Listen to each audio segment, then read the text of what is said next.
മാവോയിസ്റ്റുകളെ തിരയാനെന്ന പേരിൽ ആദിവാസി കോളനികളിലെത്തുന്ന പോലീസ് ആദിവാസികളോട് കാണിക്കുന്ന ഭീകരതയാണ് കാടുപൂക്കുന്ന നേരത്തിന്റെ പ്രമേയം.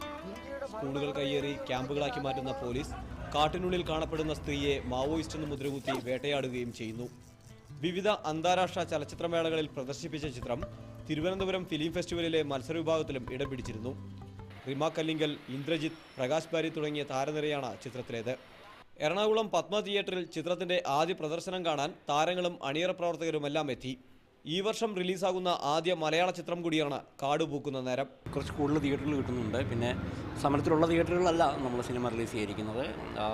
സർക്കാർ തിയേറ്ററുകൾ, മൾട്ടിപ്ലക്സ്, പിന്നെ സമരത്തിലില്ലാത്ത തിയേറ്ററുകൾ, അതുകൂടാതെ സമരത്തിലുള്ള തിയേറ്ററുകളിൽ തന്നെ താല്പര്യമുള്ള അല്ലെങ്കിൽ നമ്മുടെ ഈ പഴയ ടേംസ് ആൻഡ് കണ്ടീഷന് അനുവദിച്ചിട്ടുള്ള തിയേറ്ററുകളിലൊക്കെയാണ് ഈ സിനിമ റിലീസ് ചെയ്തിരിക്കുന്നത്. അപ്പോൾ നമ്മൾ ഈ ഒരു ടൈമിൽ ഈ മൂവി ഇറക്കിയിരിക്കുകയാണ്. അപ്പം എല്ലാവരും തിയേറ്ററിൽ വന്ന് കാണണമെന്ന് റിക്വസ്റ്റ് ചെയ്യുന്നു. ചിത്രത്തെക്കുറിച്ച് പ്രേക്ഷകർക്കും മികച്ച പ്രതികരണം. ഡോക്ടർ വിജുവിനെ നമ്മൾ പ്രതീക്ഷിക്കണം. അതേപോലെ പടം, നല്ല സിനിമയാണ്, നമ്മൾ കാണേണ്ട ഒരു സിനിമയാണ്. സിനിമാ സമരത്തിനിടെ സംസ്ഥാന വ്യാപകമായി 31 കേന്ദ്രങ്ങളിലാണ് ചിത്രം പ്രദർശനത്തിലെത്തിയത്. സനൂപ് ശശിധരൻ, മീഡിയ 1, കൊച്ചി.